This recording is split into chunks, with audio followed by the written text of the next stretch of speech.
Good afternoon, friends and colleagues from around the world and across Puerto Rico. My name is Lori Schumann. I'm the National Director for Enterprise Community Partners, Disaster Recovery and Resiliency Work. We are so happy to be with you all today for our final seminar in our Keep Safe Housing Summer Series.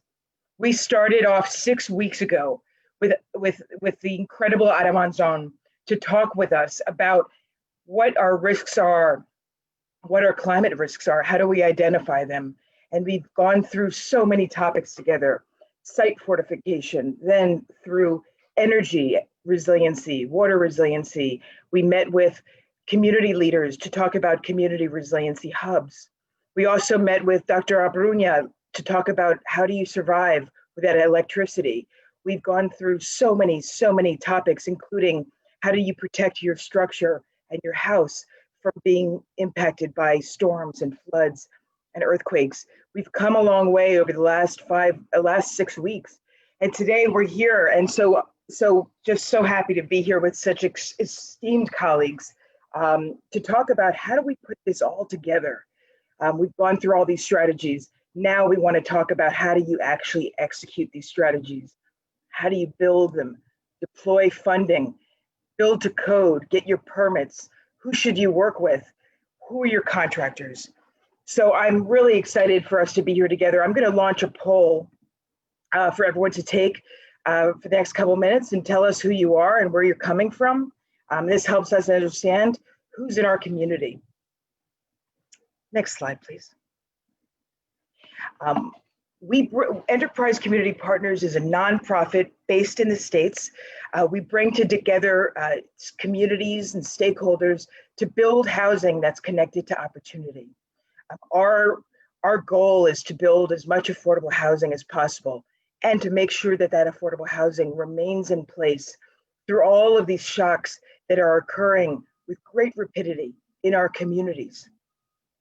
We want a special thanks to some of our partners and sponsors for the entire series.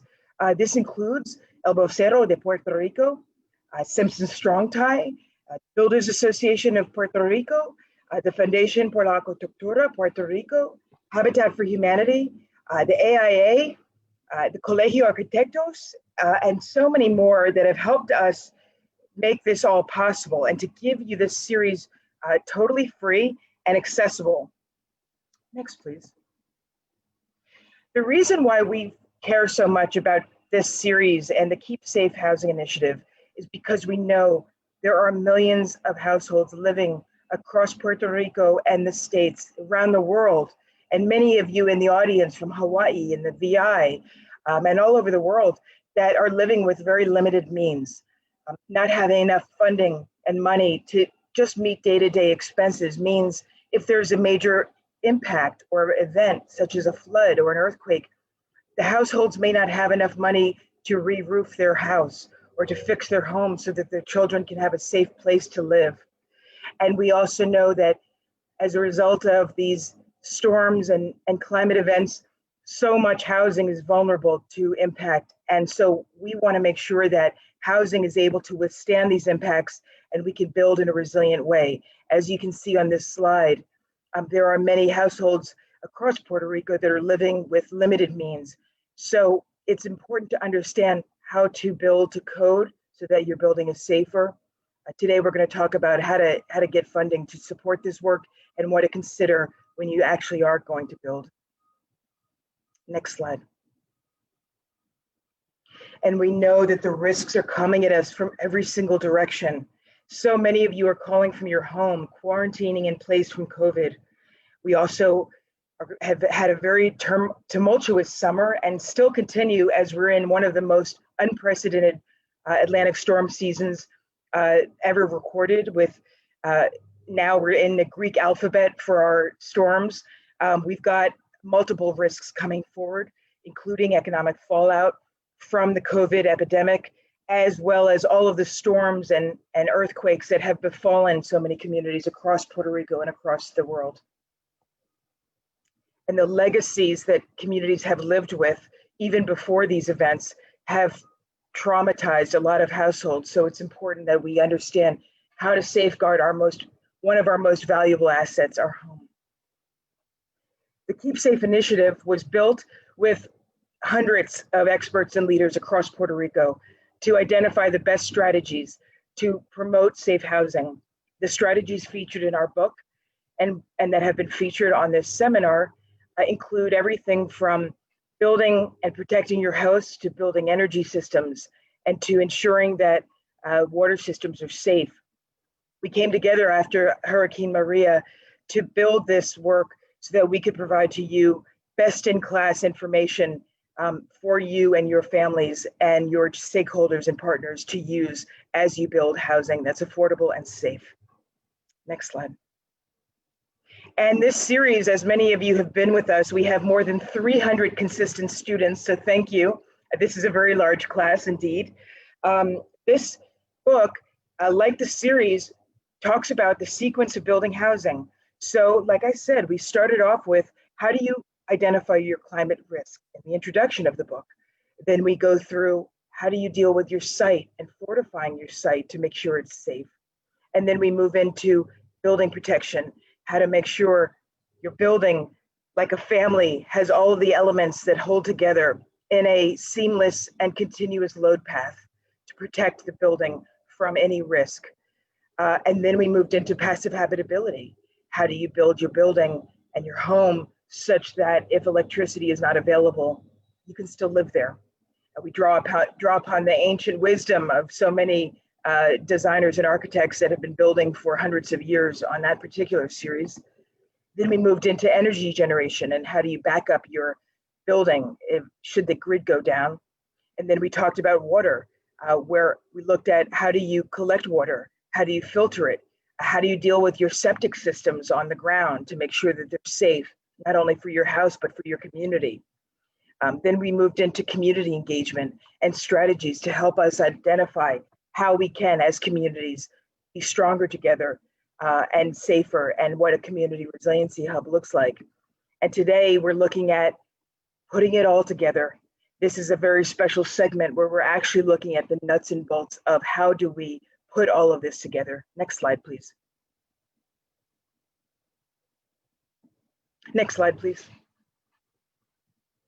The training series is designed to help you understand critical actions and strategies that can increase the resiliency of your homes. Also, to identify best practices and models in housing and community-based resiliency strategies from across Puerto Rico. And then finally, we want to create a virtual community with all of you. Over this last 6 weeks, we have connected with thousands of partners across the world, and we want to make sure our virtual community is in place to build safer housing. Next slide. So the goal of this session today is to help you understand how to build and implement these strategies we've been talking about for 6 weeks. Also, we want to make sure you understand what your building team should be doing and how to build your team. And then finally, how to create an action plan, build the team, access financial and program resources, obtain permits, and all the other issues that come up when you're building. Next slide. So today, with further ado, I'd like to introduce our esteemed panel. Today, we brought you who we think are the best leaders in this space across Puerto Rico. And so we're so humbled to have Secretary Luis Carlos Fernández Trinchet with us. He is the Secretary of Housing in Puerto Rico, and we are just so excited to have him with us. He was confirmed as Secretary of Housing in February 13th, 2020. He has served as the Executive Director at the Puerto Rico Housing Finance Authority, as well as President of the Economic Development Bank for Puerto Rico. He has held various executive positions in private banks and has stood out as a true leader across Puerto Rico, working to build safe and affordable housing for decades. He has worked on a variety of important concepts like housing tax credits, financing, finance structures, investing in housing. He's an expert on CDBGDR and opportunity zones and home funds. He's a true housing expert and leader, and we are so happy he can be with us today. We are also joined by Deputy Assistant Eric Ledvin with the Federal Emergency Management Agency. He is the Deputy Administrator for Mitigation. He directs FEMA's pre and post-disaster mitigation programs to support sustainable disaster resilient communities. He leads the hazard mitigation disaster workforce in the agency. He oversees the newest program, the Building Resilient Inclusive Communities program, which he'll talk about today. And prior to joining FEMA, he was the Director of Hazard Mitigation with the National Security Council at the White House. Thank you, Eric, for joining us today. Then I want to welcome, in order of appearance, Victor Nieto. Victor Nieto is the president of the Foundation of Architecture in Puerto Rico. He has been a true partner with us on this series from the very beginning. We have teamed up with him and Vanessa to launch this series for you. He has been an instrumental leader across Puerto Rico in promoting resilient architecture. And we are so happy that you're with us today, Victor. Next, we have Eugenio Ramirez. Eugenio is the president of the AIA Puerto Rico chapter. He has also served as a member of the governing board of the Colegio Arquitectos Puerto Rico and as director of the Technical Professional Committee. He is a true leader in architecture and resiliency across Puerto Rico and in the States. He has represented the voices of so many to make sure that architecture is promoted across the island. He founded also ERERS, Arquitectos, in 2008, and has received various awards. And then finally, our dear colleague, Billy Viars. Billy is the Education and Training Manager for Simpson Strong Tie in the Southeast and the Caribbean. He is a true professional, a construction expert, has been in the field for over 30 years, and is bringing together some best practices for us today in terms of how do you work with your contractors. This is an incredible panel, and I'm so happy to be with everyone. Next slide. And before we start, we're going to stop the poll right now. I also want to make sure that you know that we are supported by the incredible team at OGMA, a woman-owned language interpretation firm based in San Juan. Nicole and Selena are with us interpreting for you all in the Spanish channel today, and thank you for your partnership. Please hire them if you're looking for translators in Puerto Rico. Next slide.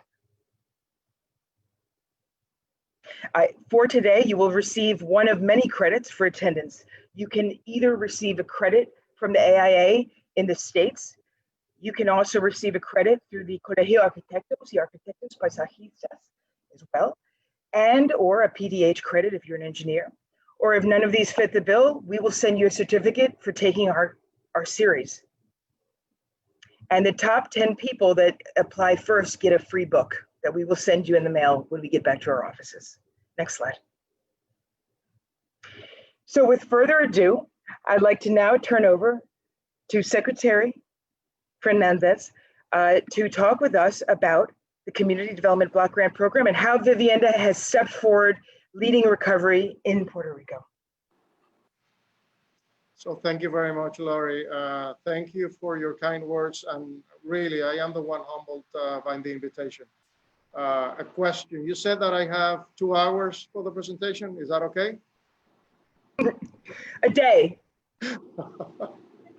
So, okay, let's begin.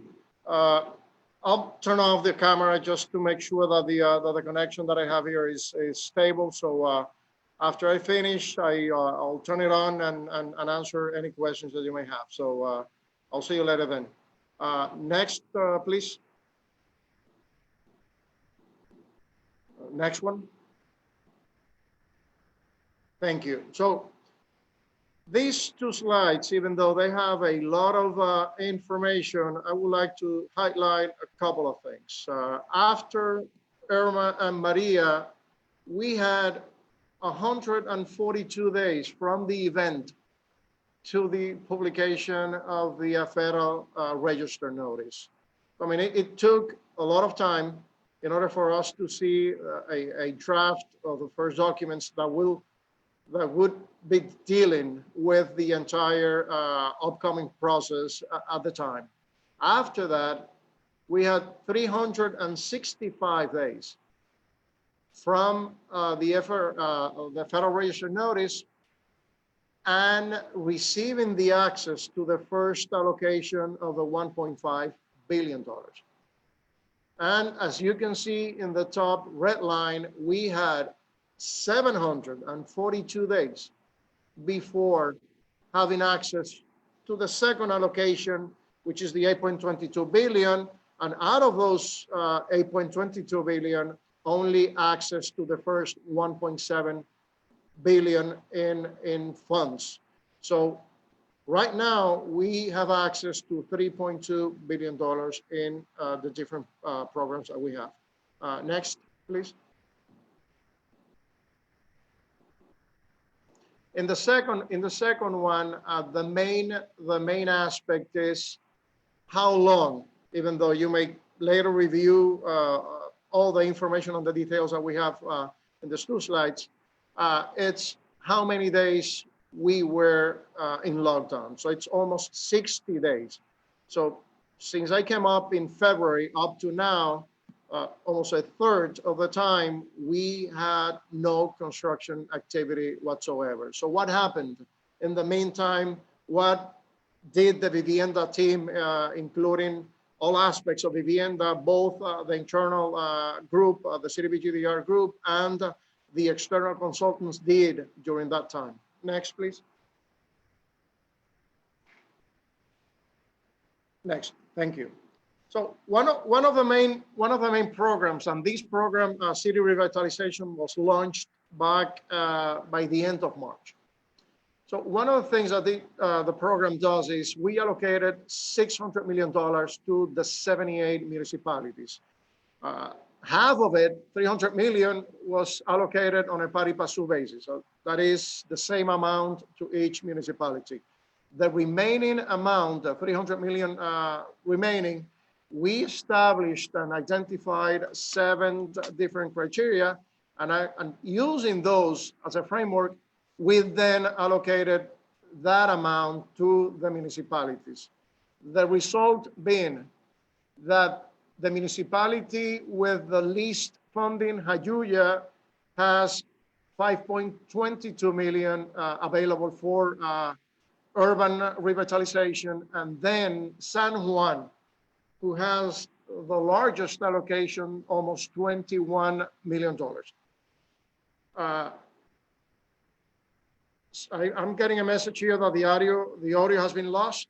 Is that correct? No, we're okay. Okay. So that program, which is comprised of 4 segments. We had one allocation of 39 million to the municipalities back in September of last year. That is the municipal planning program. And then the city revitalization program. Up to now, out of those 78 municipalities, we have only signed 19 agreements, okay? For a total amount of 137 million. Out of those 19 agreements, we have only received one project out of the 78 municipalities, having they available $600 million. Vivienda in this program will do 2 things. One is to determine eligibility of the projects under the CDBG-DR program. And 2, examining the capacity of each municipality in order to manage the program. So the municipalities have no competition whatsoever. They just present the projects via a system, an electronic system, and Vivienda does the 2 things that I just mentioned. Next, please. In the previous slide, I mentioned four tranches for that particular program, $1.22 billion. The amount, we're increasing that amount in the 5th amendment to the action plan, which is already posted in the website, the CDBG-DR website, and we are reaching almost a 1.3 billion funding amount.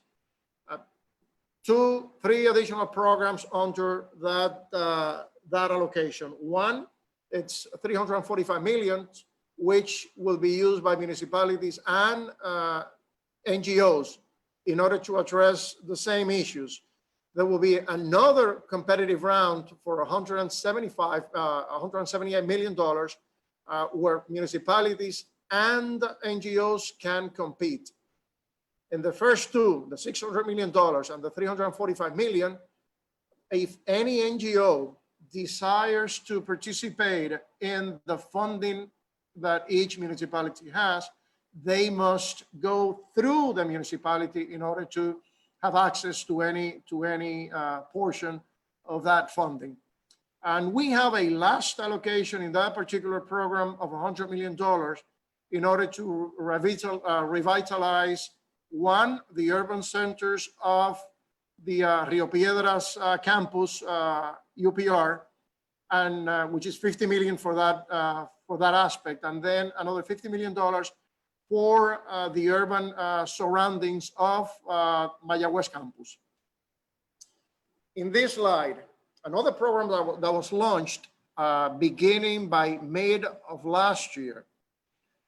Municipalities were given the options to do two things. One is to intake information for the R3 program, which is the repair, reconstruction, and relocation program, which is the largest housing allocation so far. And two, inspect the properties.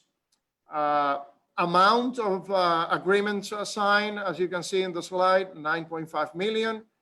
The amount of invoices that Vivienda has received so far, where 50 municipalities signed, is $500,000.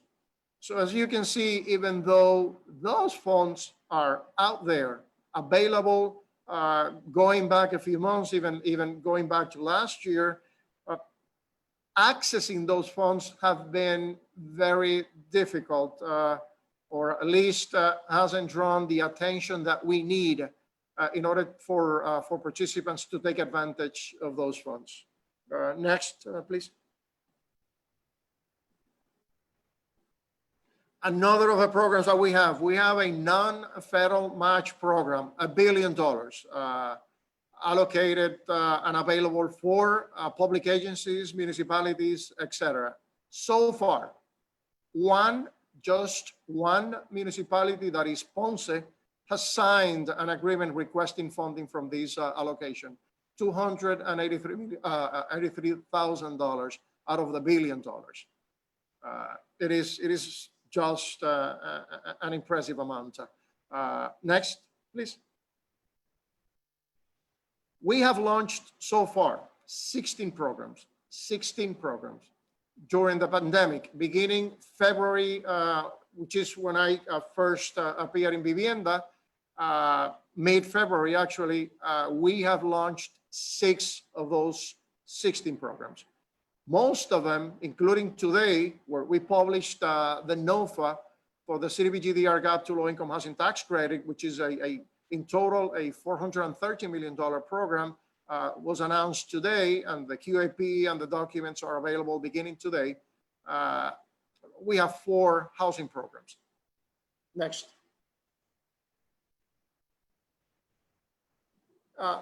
This program, which I am very, very familiar with it since my days with the Puerto Rico Housing Finance Authority. As I said, it's a $413 million. 113 of those million belong or were allocated to the projects that participated in the 9% competitive cycle that we had back in 2016, 2017. As you can see, we have different projects around the island. The single largest allocation of CDBG-DR funds has gone to Caguas. So Caguas has what is one project divided in two, which is what was previously the Jose Gautier Benitez project, 438 housing units, 200 units for the senior housing side, and then 238 units for the multifamily side. That is a $135 million total development cost project. And we allocated 46 million to that project in CDBG-DR funds. The next one is in Paseo de Diego in Rio Piedras. As many of you know, El Casco de Rio Piedras is completely dilapidated. So the only significant project being developed in San Juan, at least in that area, is the De Diego Village project, which is a 94-unit project, $35 million project, and they received a slightly above $18 million allocation in CDBG-DR funds. Another one that we have is in Coamo, just underway. That is a 69 units project, senior housing, which is a second phase. Coamo has already another senior housing project. That is a $25 million project, and they obtained almost $10 million in CDBG-DR funding. A couple of more are on the pipeline: Savannah Village in San Juan and Viewpoint at Roosevelt, and then Hogar Manuel Mediavilla. All of these projects belong to the first cycle, again, the 2016-2017 competitive cycle. The remaining $300 million are open today. So we had a couple of we had one public hearing a couple of weeks ago, and the NOFA, as I mentioned, open today, and it will be available until October 30th of this year. There is a lot of competition in that particular program, but I mean, we will be evaluating applications as they come in order not to delay the entire process, and see if we can begin sending letters of reservation of credits and CDBG-DR funds for as soon as November. One of the particular aspects of this gives access to the private activity bond volume that Puerto Rico receives, which is almost $350 million per year. Next, please. Another program that is being launched, a $225 million, which is a small business financing program. So far, in excess of 2,700 applications received, $6.4 million in awards already made. And this is small businesses, up to $50,000 in a grant, no loans at all. Tourism and business marketing program, we have $25 million allocated to the program. It is underway already. Next, please. Rental assistance program, which began as a $10 million program. We doubled that amount. It's $20 million now. And this program is to supplement Act 173 in Puerto Rico, which helps and subsidize the operational side of senior housing in Puerto Rico, 60 plus years. And so far, almost 1,000 award determinations made for these housing units. Housing counseling, which is doing a lot, $17.5 million. And this program is a requirement under both the R3 program and the housing, the home buyer assistance program. Next. Again, home buyer assistance program. This one was launched back in mid-July. $350 million programs. This one, HUD believes that this is one of the best home buyer programs that they have seen in years, and it gives families, eligible families, up to between $25,000 and $40,000, depending on the applicant, if it is a first responder, and the house, the potential housing is in an urban center. The aid could go up to $40,000. Agriculture program, which is a regrow, it is a $92.5 million program.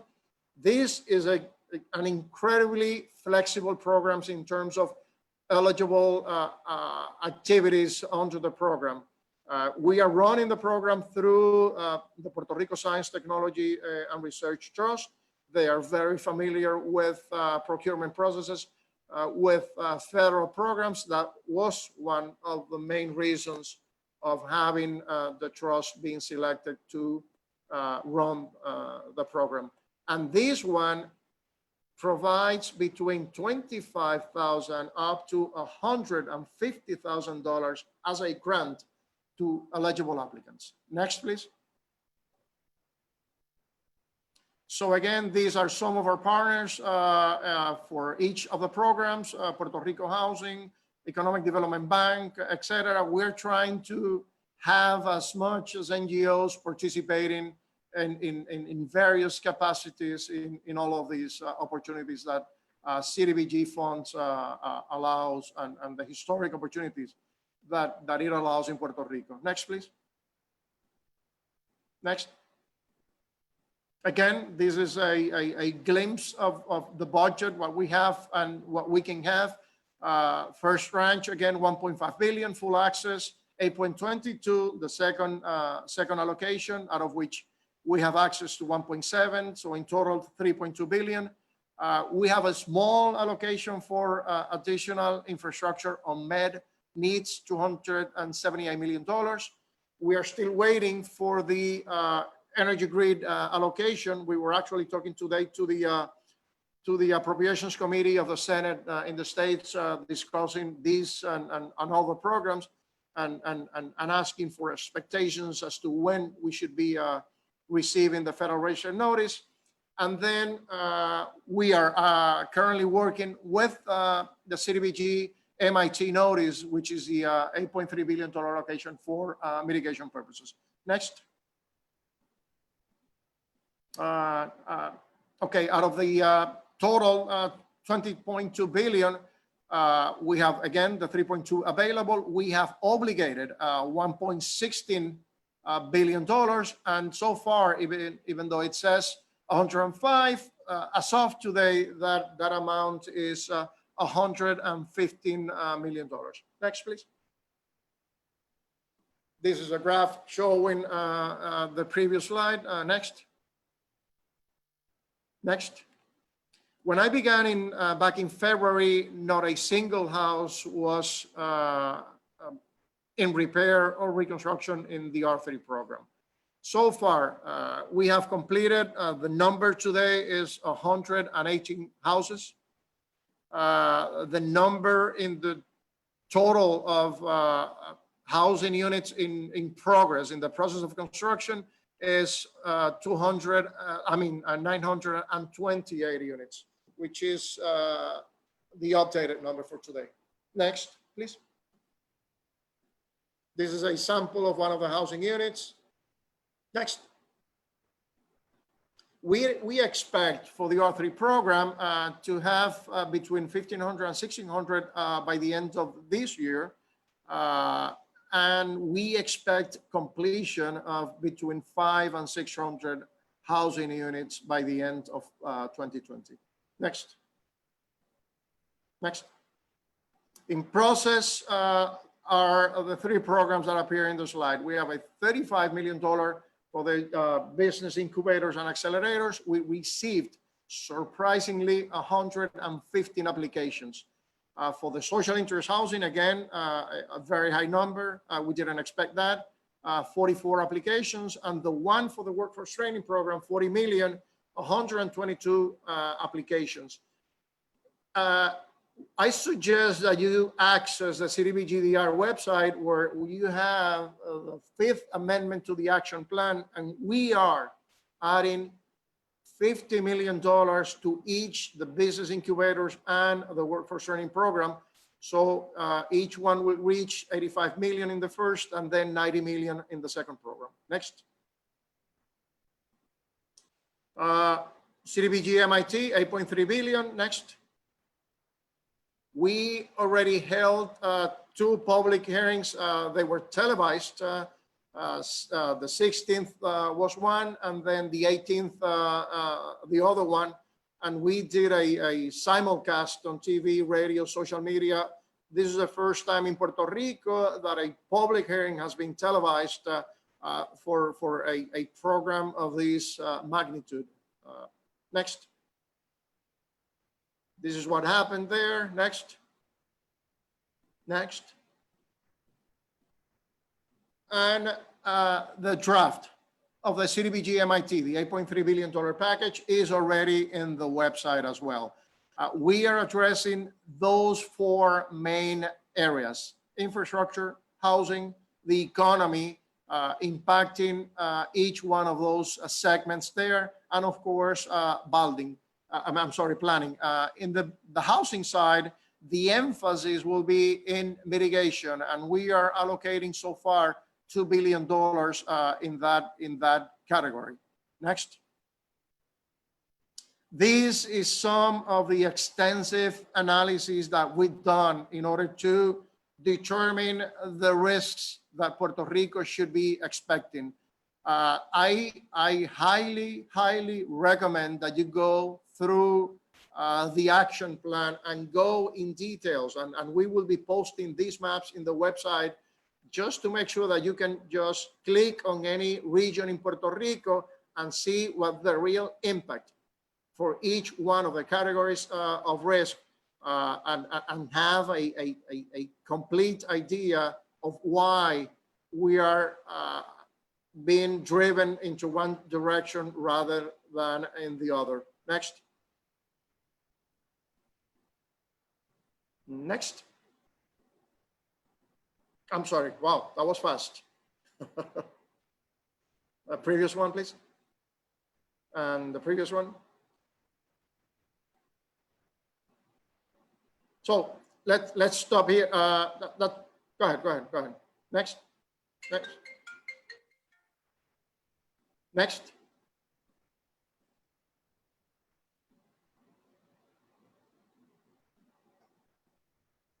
So that here, let's skip it here.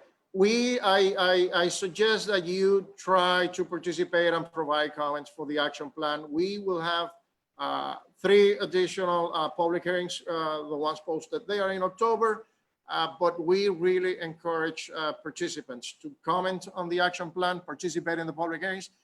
We need to provide HUD with as a complete action plan as possible. The due date of the action plan for mitigation is December 3rd.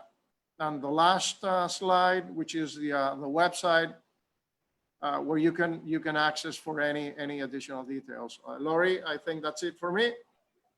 Thank you so much, Secretary Fernandez. And I want to say there's been a lot of chat coming in about ideas to promote this work and to encourage participation. The mitigation planning process is a really important opportunity for everyone on this call to provide contributions around the importance of everything you've learned on this program in the last 6 weeks, solar power and septic systems and water. So this is a great opportunity for the attendees to weigh in as well. Thank you so much for that incredible review of what you're doing. And now we're going to introduce Eric Ledvin, who's going to talk about specifically a innovative program that FEMA has put forward to promote mitigation across the states and in Puerto Rico. And with that, I'll turn over to Eric. Great, thank you, Lori, and thank you for having me here and to all of you at Enterprise. I'm going to go fairly quickly through these slides. So this is the Building Resilient Infrastructure in Communities Pre-Disaster Mitigation Grant Program, the first year of a brand new grant program that we have here at FEMA that has a lot of implications for housing. If I could go to the next slide. Some of the priorities that we outlined with BRIC was to encourage public infrastructure projects. That's in the legislation. Projects that mitigate risk to one or more lifelines. So housing is a lifeline. So if we think about housing, if we're mitigating housing, the structure, we want to think about also mitigating power and water and wastewater, the lifelines that support housing to make it more resilient. Promote nature-based solutions and incentivize adoption and enforcement of modern building codes. Next slide. So this is a fantastic time to have me talk about BRIC. We have been working on it very hard for well over a year. Our grant application period opens in just about a week's time. We have produced our notice of funding opportunity, which outlines the priorities for BRIC, how we're going to, it's a competitive grant program. How are we going to score those applications and make those final award decisions? The grant application period, as I mentioned, opens in about a week, and it will close at the end of January. So this is the time to be ready with all of your good ideas for projects and planning that may be eligible for us to fund. Next slide. So the available funding. This year, we have $500 million available in the grant program. There is an allocation for each state territory of $33.6 million. That's roughly $600,000 for the Commonwealth, also for the Virgin Islands, Hawaii, to help with things like planning, building code adoption, enforcement, partnering, capacity building. There's a tribal set aside of $20 million, but the vast majority of the funds actually go into the national competition for projects, $446 million. Next slide. So who's eligible for BRIC? This is very important. We receive a lot of questions from local governments and NGOs and what have you. So the people who hit send on the actual application to FEMA are applicants. So applicants are states, tribes, and territories. So if you're in Puerto Rico, that would be PREMA. We would be hitting the send button, the governor's designated agency, typically. If you're a municipality, you need to submit your application to PREMA, and they would accumulate all of the great projects from all of the municipalities, and then submit that in the overall application up to FEMA. So it's important to understand, depending on who you represent, how you would apply for BRIC grant funding. Next slide. So I want to talk about this briefly. There's a cost share requirement. Generally, FEMA pays up to 75% of the total cost. 90% for small impoverished communities. There's a non-federal cost share. Now, the HUD CDBG DR funds can be used to make up the 25% match. So a lot of the FEMA grants that we make available is very common, but not required, but it's very common for the HUD CDBG funds to be combined to make up that total cost share. Next slide. So I want to talk a little bit about some of the materials that we've had made available. I want to talk a little bit about project scoping. We have, I mentioned projects. You can also make funds available if you're not sure if you have a project. We call it project scoping. So if you think you have multifamily housing or single family housing, you are not sure what that project is, but you need a little bit of help. You might need to hire an architect or an engineer, what have you. You can apply for BRIC funds for project scoping to help you understand whether or not you actually have a project. We cover a lot of this at a lot of our webinars, and we have upcoming webinars. We have some coming up that are related to, we're going to call it office hours, where you think you have a project, but you need a little bit of help understanding what's eligible or how to apply for a project scoping grant. Rather than have us talk at you, it's going to be first time we've ever done this. We're going to have you submit questions to us, where essentially our team of experts is available to help you understand how to put together an application. But I really want to hit that project scoping.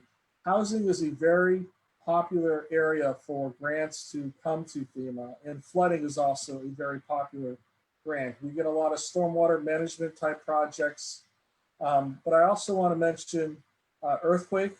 retrofitting of residential and multifamily housing is eligible, and also wind retrofitting. If the home may need a new roof or needs the proper tie downs to anchor the roof to the foundation, to retrofit that home to make it more resilient for hurricane force winds. Those are all projects in the housing area that are available for BRIC funding. So I'll leave you with the resources that we have here available. We have a number of webinars that we've already had. They're up on our FEMA YouTube site. You can go and scroll through them. And we have, as I mentioned, some more webinars coming up. This is a critical time where applicants and sub-applicants are getting all their projects together to apply for the next grant cycle. Next slide. And again, we have a number of resources up on our website. We do have a benefit cost requirement that is sometimes challenging. We have a number of tools, technical assistance, but the big thing I want people to know and understand are our deadlines. The application period opens on September 30th, and it's going to close at the end of January in 2021.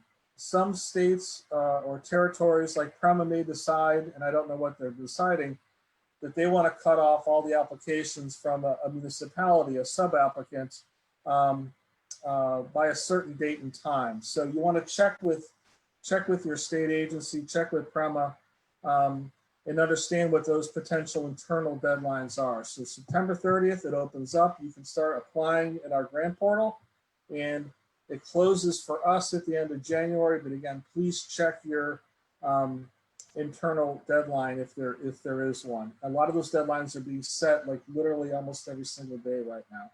So if you need support, here are the resources, and I'll leave you with the PowerPoint here for you to refer to. I think, Lori, I am just about out of time. Thank you very much. Thank you so much, Eric. This is an important program. We will make sure that all the attendees of our Keep Safe community are informed about deadlines and what's coming up next. Now I'd like to turn to Victor Nieto. Thank you, Lori, and thank you for the invitation. My name is Victor Nieto, and I'm president of Fundación por la Arquitectura de Puerto Rico. Fundación por la Arquitectura is a nonprofit organization that educates the public about architecture, landscape architecture, and design. Next, please. Today, I have a brief presentation about how exploration and innovation in design can help us rebuild resilience. Next, please. We've learned a lot about past events and natural hazards, but we really need to prepare and apply these lessons that we've learned as we look into the future. Next. And next again. Climate scientists have made it clear that during the next decades, we will experience stronger and more frequent extreme weather events. And it's really important that we really rethink the way we design, because how we design today is going to determine how we're going to build in the future. Next, please. After a natural hazard, we have a choice, right? Next. We can continue as with business as usual. Next. Where we can rebuild as before, which results in the same old problems. Next. The other alternative is to explore and innovate. Next slide. This lets us rebuild with resilience and results in new solutions to old problems, but it also helps us prepare better for new problems. A lot of these new problems, we don't know what they're going to be because we're kind of heading into uncharted territory right now. So next slide, please. So what does this rebuilding with resilience look like? I want to show a couple of projects that incorporate many of the strategies presented in the Keep Safe Guide. These projects can help us envision how we can rebuild with resilience. In 2013, after Hurricane Sandy, there was the Far Rock for a Resilient Rockaway design competition in New York City. This competition looked for innovative proposals to establish a new standard in storm resiliency, energy efficiency, environmental sustainability, and economic development for low-lying coastal communities. I think it's really interesting. This was a multi-sector approach. So the New York City Department of Housing and preservation and development, and the private sector and other organizations like enterprise community partners and the AIA got together to really organize this competition. So next slide. And the result was something really innovative and explorative. Next slide. And next slide, please. So I really like this project by Nieto Architects. It's an example of how competition can become a vehicle for exploration and innovation.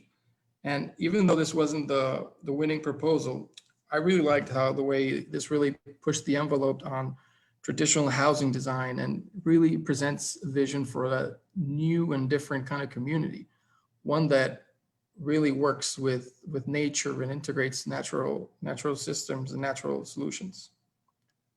Next, please. In 2017, after Hurricane Maria, in Puerto Rico, we had the Mi Casa Resistente design competition. This competition was a collaboration between Colegio de Arquitectos y Arquitectos Paisajistas de Puerto Rico, Colegio de Ingenieros y Agrimensores de Puerto Rico, and Proyecto Enlace del Caño Martín Peña. The purpose of this competition was to produce an innovative house design that will provide the resident with a safe and resilient dwelling. The winning proposal would be built and serve as a prototype that could be modified and built in other locations in the Martín Peña community, but also in Puerto Rico. Next. Casa Enlace Resiliente by Abruña and Musgrave Arquitectos. Most of you met Dr. Fernanda Abruña in the last presentation. So Abruña and Musgrave Architects won the competition. And it's really a great proposal, and it's a testament of how sustainable design can work and how it incorporates many of the strategies presented in the Keep Safe guide. It's really a minimal dwelling, right? And it really lets us include in that small project a lot of these strategies. So we have natural ventilation and lighting. Next slide, please. It also includes energy generation through photovoltaic panels and energy storage through batteries. It captures a lot of the rainwater through harvesting system and storage systems, and includes also a compost toilet, which is something that really is not used in many dwellings today. Next slide, please.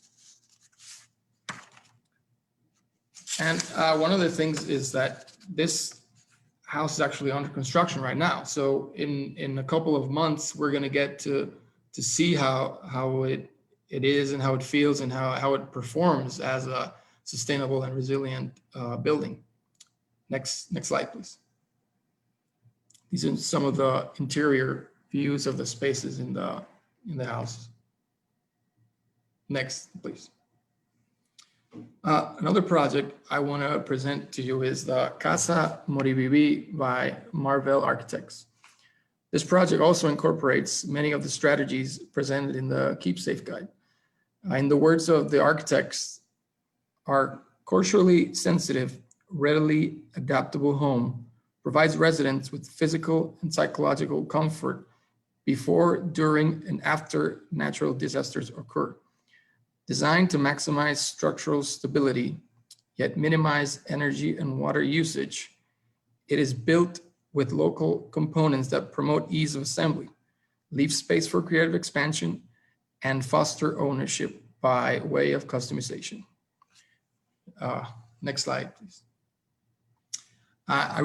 This proposal is really unique in many ways. One of the things that you quickly notice about it is that it's raised off the ground. So, if there is a issue with a natural hazard event or just an abnormally high rain event, which is something that we're getting pretty frequently.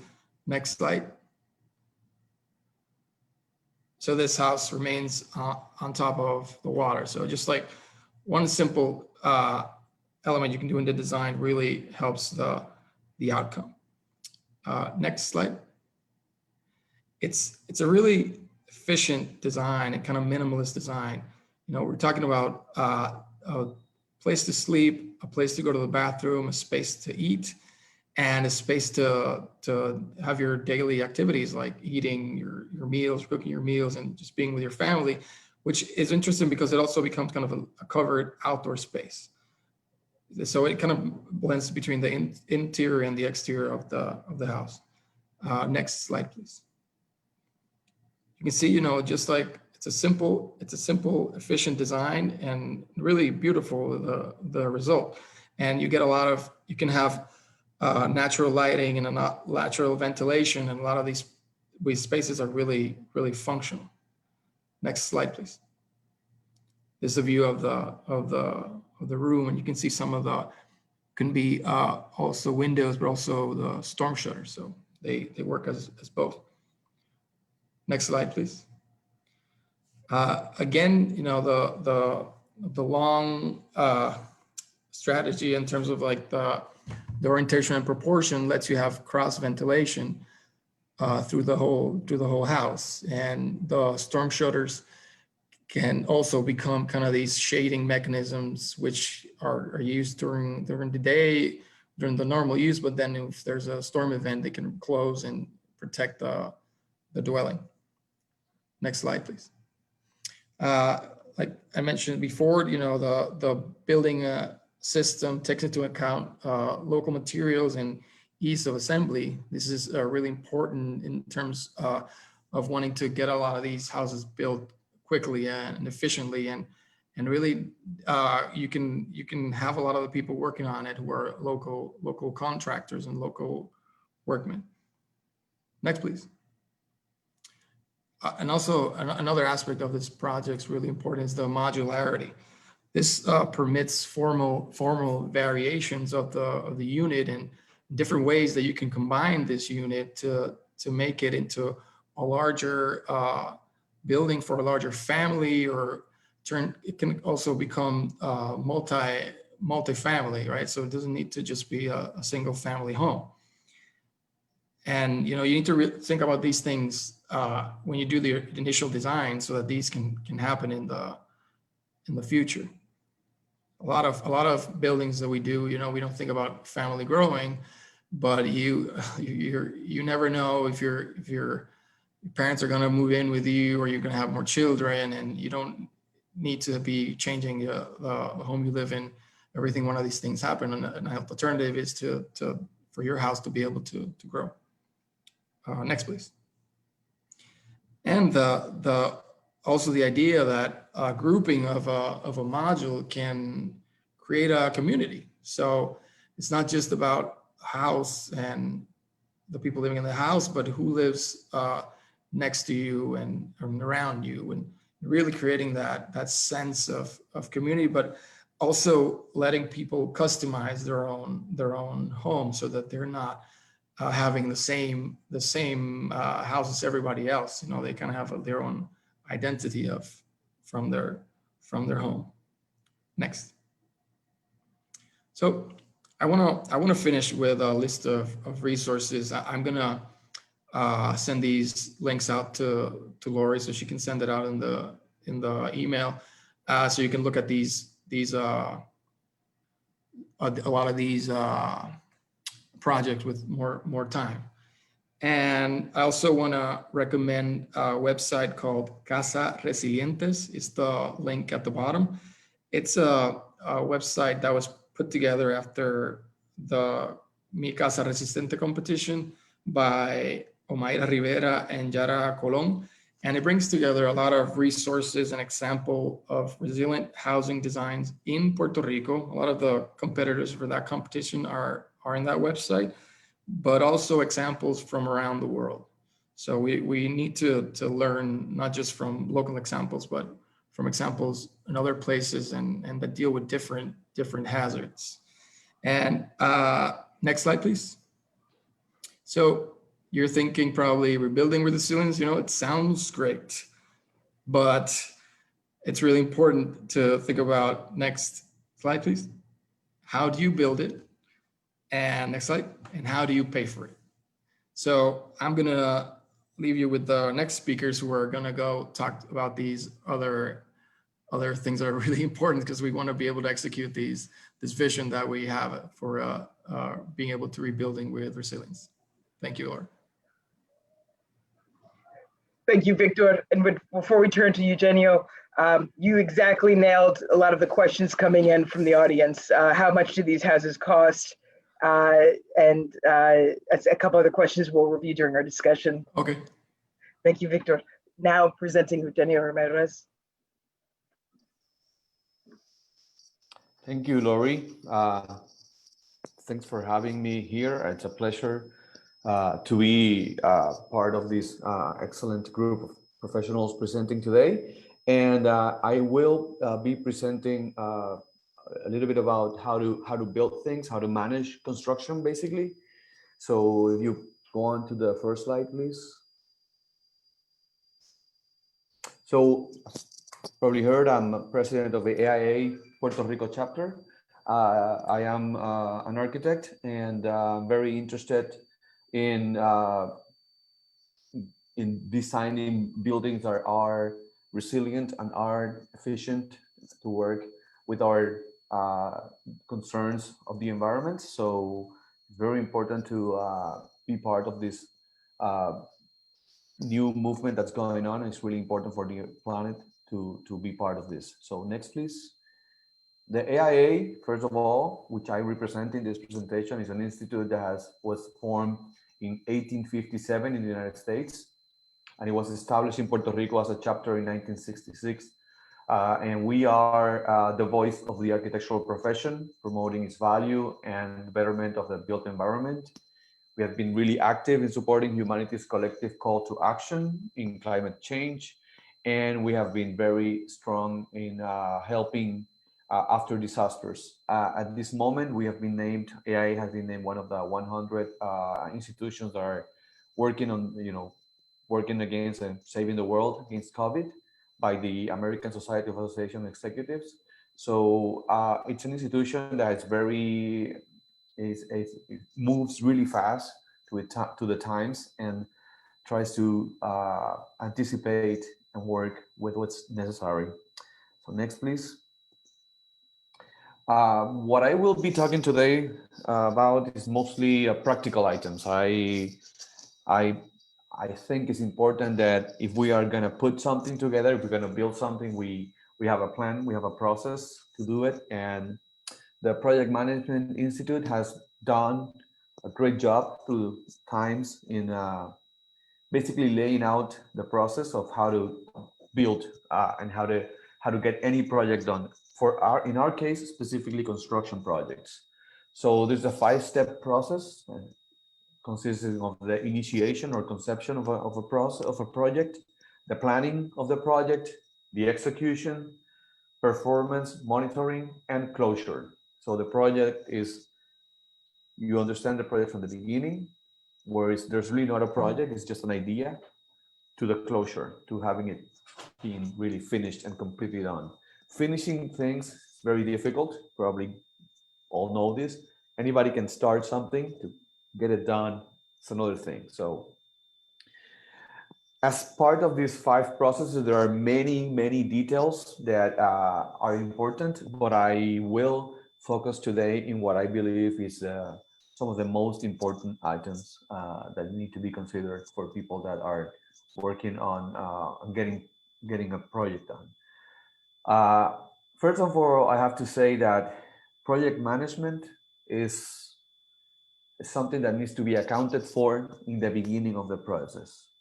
It needs to be, there's a budget that needs to be separated for it. It needs to be an important part of any process. I mean, I just heard a couple minutes ago from FEMA how they would cover 100% of management costs of a project. They will cover 75% of something, 90% of something else, but they will cover 100% of management.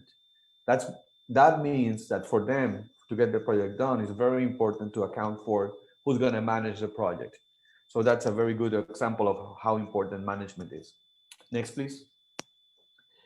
From this, I will not talk in detail for everything that you see outlined here, but these are from these outline items, I want to emphasize that in the beginning, everything is important. You need to define the project, the scope, and the requirements. You have to have your team identified. You need to have the type of jobs that are deliverable. You need to have the preliminary estimates. You need to have a schedule. So it's really important that in the beginning, all these processes are done and met and understood. The team identification itself is a part that's really important. You need to have the right people for the right job. So doing that, defining the project, having the identification of a team done in place is very important. You need to have drawing standards in the part of the planning. You need to have the drawing standards. You need to have all the assumptions made. You need to know what the details are of the project you're working with. And then in the part of execution, you need to have all those tasks defined. You need to have the work process established. You need to have the cash flow established, the estimates. You need to have detailed drawings. You have to have a process of answering questions, RFIs, issues, questions. You need to have a way of communicating with the team. You have to establish a safe way of communicating. So, and then during the execution, it's also really important to have a quality control process inside. You have to have drawing reviews. You need to have a clash and coordination of things that are happening during the construction. Those are important items that need to be highlighted and understood. And then you will, as part of the performance and monitoring process, you will have to validate the construction documents. There may be differences between the drawing and the actual construction item you're doing. And then you have to finalize the project with the stakeholders. You have to, if there's a permit to be obtained, you have to obtain it. If there's a process to fill, if there's an inspection due in the process, it has to be done. All these parts need to be understood. And then in the end, there's many things that you can learn from the process, but also you need to close the project. You have to archive documents, you have to have everything put together. So now I want to go through every part and try to focus a little bit more on the details or important details, especially for people that may be listening to this conversation, which may not have a lot of experience in construction. What do you need to know? Which are the very important single items that you cannot bypass? So in the beginning, you need, having your team together is really important. You need to have professional team working with you. It's very important to emphasize the presence of a licensed architect, licensed engineer in the process of a project. We understand that there are projects that seems too small to invest money in professionals. Well, I always say to that, if you are not willing to invest money on a professional, then you will have to pay for not having a professional involved in the process. And we recently saw that with all the earthquakes. And I know it's a very difficult subject to bring because not pretending to know that everybody has the means, economic means to hire professionals, but there are entities like AIA, like Foundation for Architecture, like many other nonprofit organizations like Enterprise that actually do offer help and orientation and will guide you to a professional that may help you and may be able to provide services for a reasonable cost for you. So have your team together, look for those licenses. You need to have proof. You can request a professional for a license. You can say, look, I want to see, are you licensed? Yes. Okay. Like, where can I find out your resume? You can log into the Colegio de Arquitectos in Puerto Rico and look up who's who. That's accessible information nowadays. So team, very important. Then money. Of course, you have a budget, and I have a sample here in the page of what would a probable cost estimate would look like.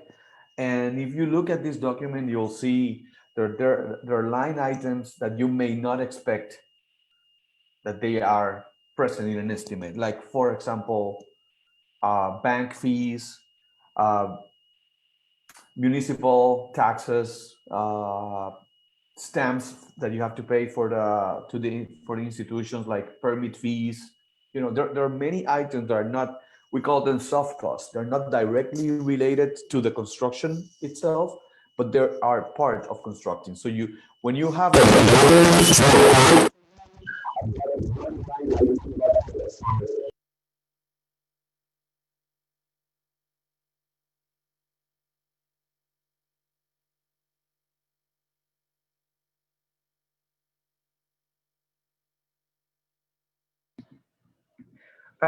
Eugenio, we can't hear you. It has gone. We've lost your audio. Is it working now? Perfect. Thank you, When did Eugenio. you lose me? About 30 seconds ago. Okay, good. So I was talking about the estimate. You know, it's really important you cannot accept a one-line item estimate. You know, people need to, if you have the right to ask a professional for a detailed estimate, construction estimate, and you should be able to compare, you know, line items and be able to understand what different items cost when you are putting together a project. And that in that initiation of the project, well, you need to be looking at estimates that you can prepare with your team, and then you'll compare that to actual quotes when you get after the project is done. So, very important item is to do not be general in this area. Next, please. Then the planning is in the planning phase. You need to have, you know, what your rules are. What are your ground elements you have to consider? So code, the basic number one item you need to have as a rule. Local laws regarding housing and zoning. Soils that we've learned in Puerto Rico recently that the earth that we are living in is very shaky, and we always known it, but we recently basically really understood how tough it can be. So to have a soil study done would be a very useful thing if you're planning to do good work. Next, please. And then during the execution of the construction, there are many little items that need to be understood. Like, for example, to have a process of construction or process that's very we call it a CPM, a critical path method. You know, you need to have a way of understanding what comes before what is critical in order to other events to happen. So you should be able to ask a contractor for a document presenting what is the path that he's going to follow in order to get the job done. And if things need to be done during the first month and you see that that month is gone and the second month is not happening, then you know you're going to be late. You don't have to wait until the end to have something to do with timing, you know, in your project. So that's why it's really important to have a real-time document that is changing every time as the weeks go by. Also, the payments to the contractors are done and certified by your team. If you have an architect on board, and I'm showing document G732 from the AIA, it's a document that specifies when the payment is done, that it has been reviewed by the architect, by the engineer, by the inspector, and then you'll give the owner the release to make a payment. You don't have to make a decision on your own. There are processes that are really important in the construction process that are, for example, the reviews of submittals. Submittals is basically, you should be able to know everything that's coming into your project. If you're getting a specific tile or a specific cement brand, there's a specification that comes with that. And owners should be able to know what kind of product they're buying. They should not just, you know, have it come in there and put there. You need to know the details of that. And that's something you can ask your builder for. You can ask for a submittal. That's the actual name you call it. And it's basically sometimes maybe a sample of a tile, or it may be a technical data describing that. Of course, if you do not know how to understand that data, it's really not important for you. That's why you need a team of somebody who's capable of understanding that data and relying back to you whether it's good or bad. Next. The monitoring and tracking. So the project's not done until it's done, of course. And you need to, first of all, you need to have a use permit when the project is done. Then you first had a construction permit done. I didn't talk about that, but you need a construction permit in the beginning of the process. And then in the end, you have a use permit. And the use permit is basically a process of validating that what has been proposed to be done is actually executed correctly. And that is also part of the services you'll get from a professional. Also, there's a part of documentation that's really important. When we call this as-built drawings. You may have the idea that you want a room with specific layout of items in it, but it may be that in reality, those items may not fit somewhere or may be more convenient somewhere else. So how do you document what you actually did during the process? And that's a drawing that is normally produced in the end of a project, and is something that's very useful for future alterations. So if you have a situation going on in your house and you do not have an as-built drawing, you're going by the actual construction drawings, there may be differences and you may have issues in prospective parts of your project. Next, please. And in the end, closure, lessons learned, it's really important that in order to have a beautiful building that's sustainable, that's resilient, like Victor showed us, and I have a picture of a very interesting building that I just found over the internet, who's taking into account many resilient considerations. You need to have a process that has been completely understood and gone by the hand of a professional all the way through. So what I want to emphasize is that project management is part of constructing. You need to have somebody managing, and it's not something that you will know how to do unless you understand the actual process of managing people, getting people together to do things. So professionals are trained in that. We are here to help with that. So please, I'll recommend everybody to get to your local AIA chapter, get to your Colegio de Arquitectos, go talk to people, learn, study, so you can actually get what you want from your professionals. Thank you. Thank you, Eugenio. Do you offer a class in this? People are asking. They would like to have a full construction management class. I have offered classes I offer classes in the University of Puerto Rico, and I've touched on these topics, construction management classes, but I don't do them on a day-to-day basis.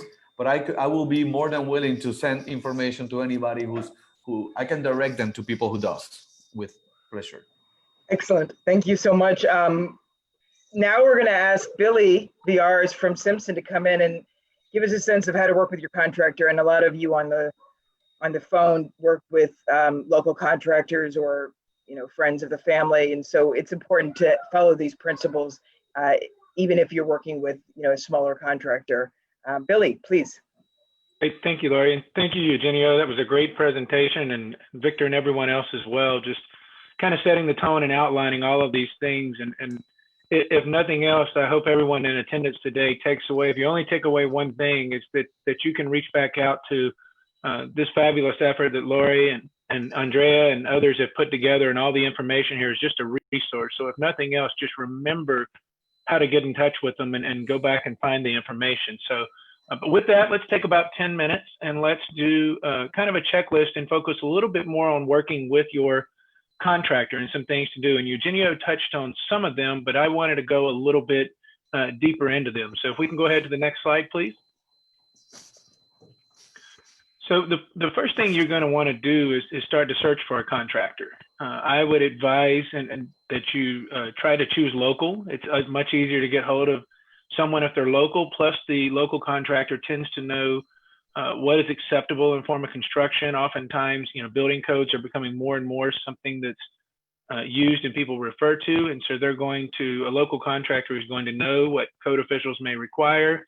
They will also know what architects and engineers are requiring locally. They will know products that can be and supply and the distributors and all of those things. So I would advise you just to first start with that. When you start to look at the different contractors, try to choose someone who's licensed and insured, right? You don't want them to damage something when they're working on your project, but then not have any insurance to cover whatever may happen. And things do happen on projects, but if they're licensed and insured, then you can usually rest pretty easy. Ask to view their past work as well.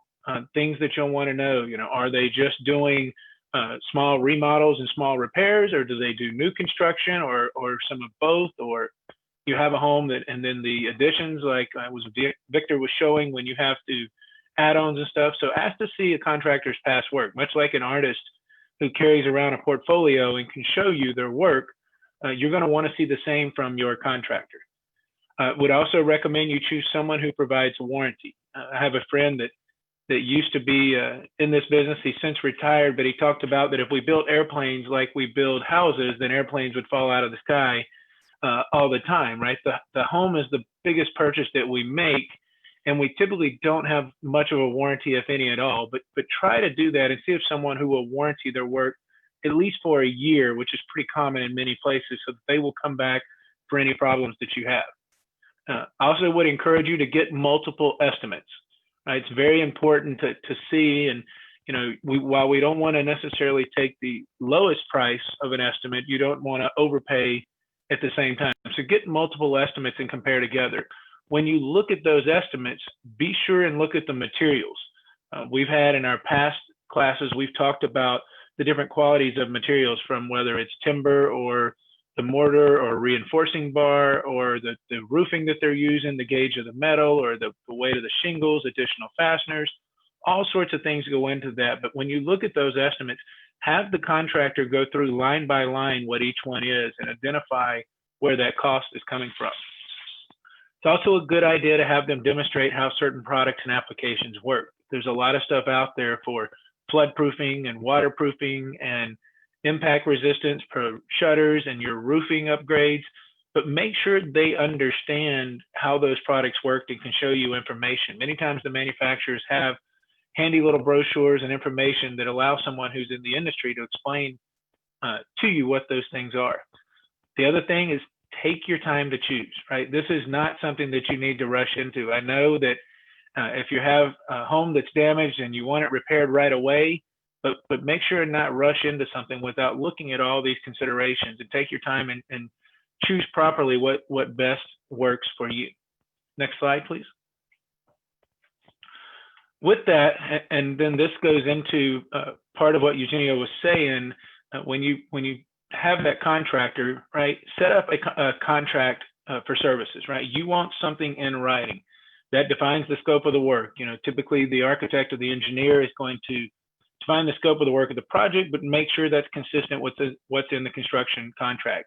Some things to include that might be part of that: to remove any existing materials that are damaged and need to be removed from the job site, to make the repairs, new construction, to clean up again afterwards, all of those sorts of things. I've seen contracts and projects in the past where someone does work and then they go to leave, and all the debris from a repair that had to be stripped out is left on the job site, leaving the homeowner to figure out how to get rid of it on their own. And those things need to all be part of there as the scope of the work. Right? The contract needs to have a budget. What happens if it's, they come back halfway through and it's over budget? Well, if you don't have anything in writing, they're not working off of that budget. So make them put in there, and typically it can be worded where there may be a 5% overage in certain areas that will be covered, but make there be a budget for the project. Also establish a timeline. That's equally important. You want to make sure they're getting the work done in a timely manner, but the timeline needs to be reasonable to both parties. That timeline can be reflective of a payment schedule. I think Lori's got some guidance and stuff on that, but the last thing you want to do is pay everything up front and then never see your contractor again or his crew, but they do have to pay the crews and the workers and secure materials. So it's common to pay partial up front and then more as we go according to that payment schedule and timeline. Very, very important to do that. I would encourage you to have multiple inspections. Now, depending on what the building code's doing, or third-party inspections or engineering groups that can come out and do inspections. Typically in the US, when you have a home that's built, they have a site inspection before concrete is poured. Then they have a foundation inspection. They would have a framing inspection. They would have an electrical, a mechanical, a plumbing. Then they would have come back and do second inspections on them. And finally, they would sign off on a certificate of occupancy. So I would encourage you to have multiple inspections, many of which you can go through and check on things yourself.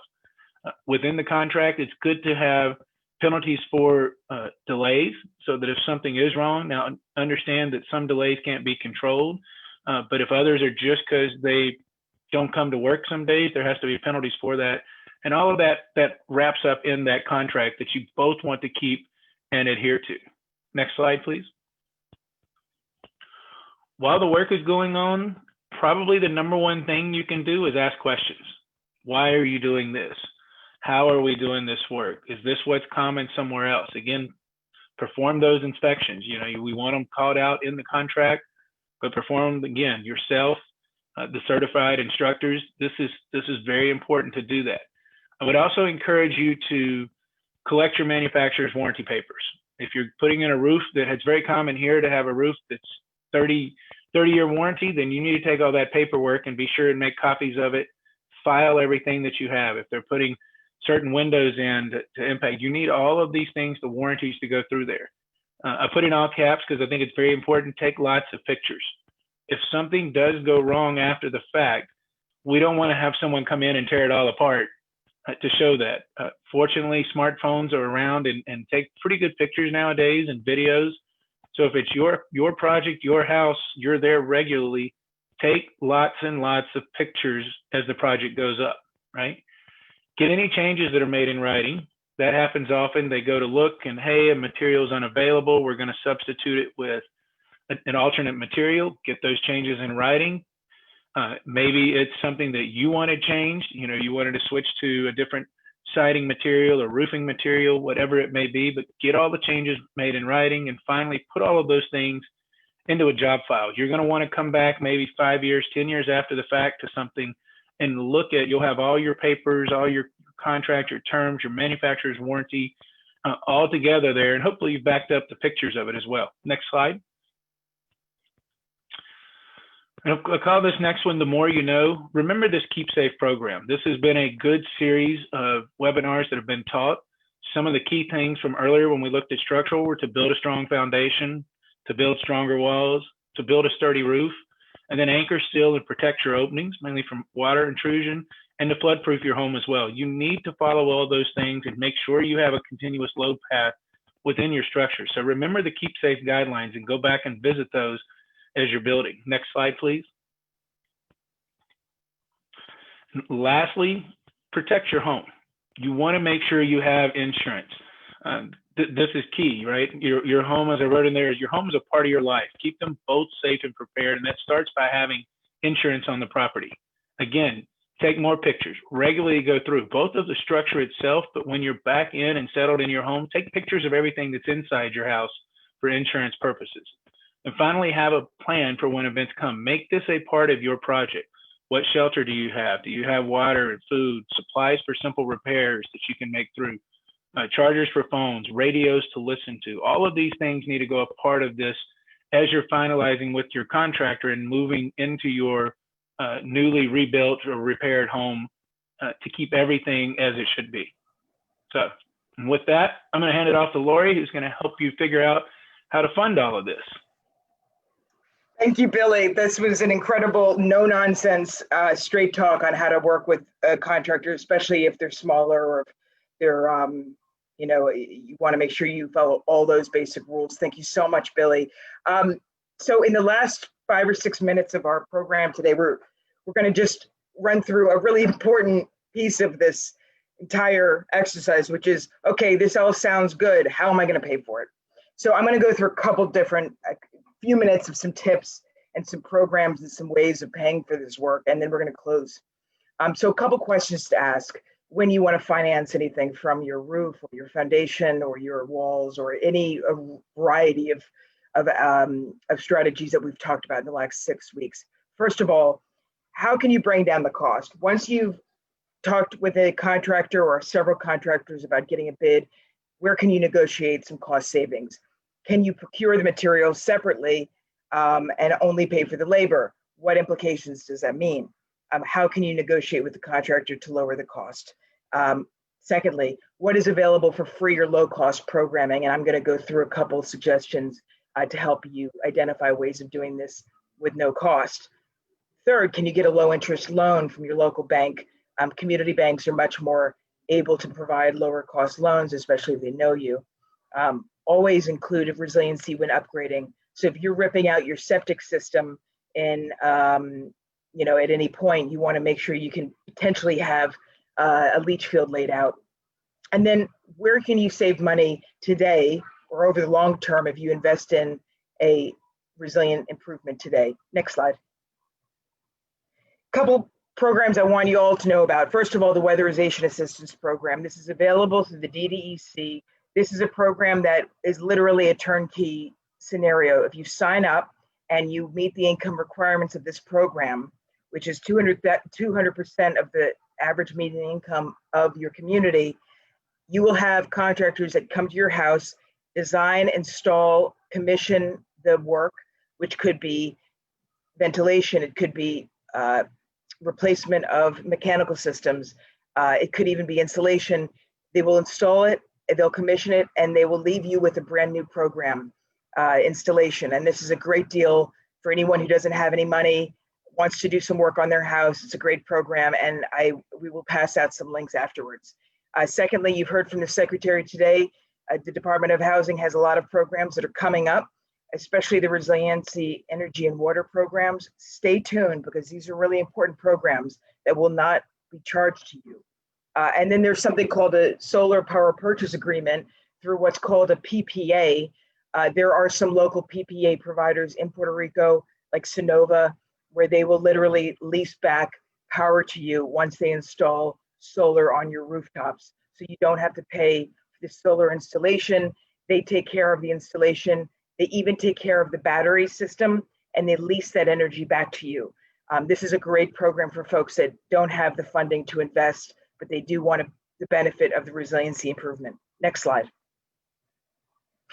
There are amazing programs throughout Puerto Rico that I can't speak higher of. Groups on the ground, like Habitat for Humanity Puerto Rico, Taller Salud, Protechos, Ponce, NHS, that are there comprometidos to basically provide support. They are nonprofits. They operate because they're given funding as charities or nonprofits to provide support to homeowners and communities.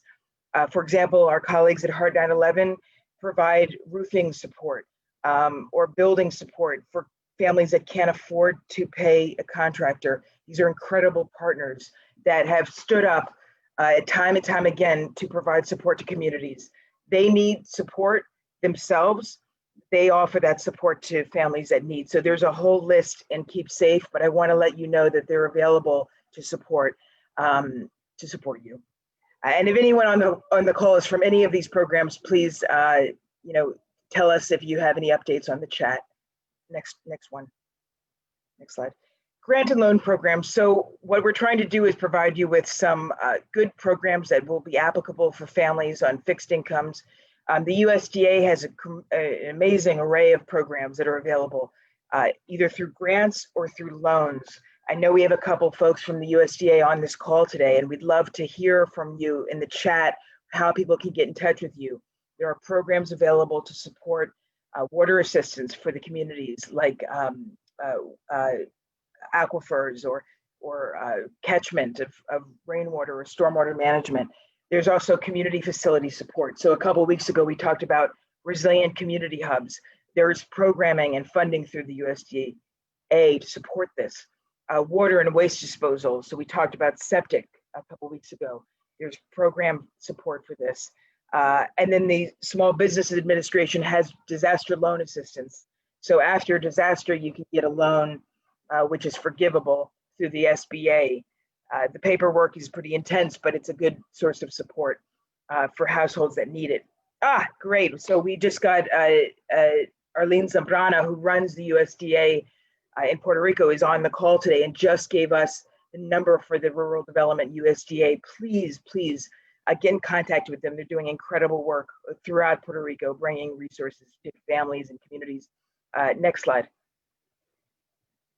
And I want to mention, I didn't have it on this slide, but there's an agricultural assistance program through the USDA for farmers in Puerto Rico that need help. This is a great program. So I would ask you all, again, call the USDA. I'm just going to wrap us up by saying this program has been brought to you with love and support and humility for everyone on this call. Next slide. All of us together, all 25 trainers from across Puerto Rico for the last 6 weeks have devoted time and energy and support to make sure all of you on our call today, our Keep Safe community from around the world, have the best in class information ready and available to you. We want to make sure your families are safe, that you're safe, that you design and build housing that is going to withstand generations. We want to see that housing is able to withstand storms and fires and floods and earthquakes, because it matters that our families and our children have a safe home to grow up in, and that they can have a safe home to transition to their families and their families' families. We need not build just for one generation. We need to build for 7 generations that come forward. So all of us from the Keep Safe team, everyone on this call today, everyone on our last 6 weeks are here for you. And I also want to mention the incredible production team that made this 6-week effort possible. Andrea Russell, who's behind the scenes making all of this happen.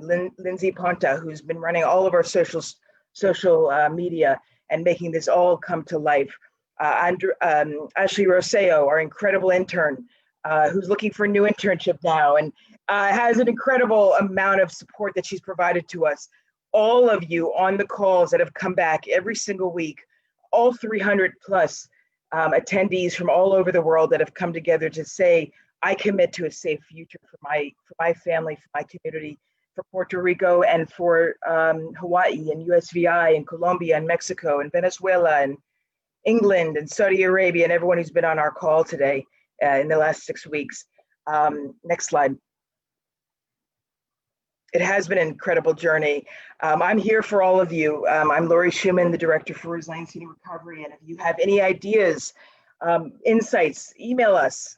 We are here to build this community with you. And we want to make sure that we're able to do this together. Next slide and final slide of the 6-week series, summer series, Keep Safe.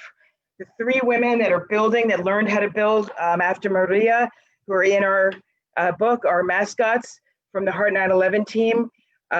What they want us to tell you and what we want to tell you is adelante, let's go, let's build, let's keep our island safe, let's keep our world safe. Thank you all. It's a wrap.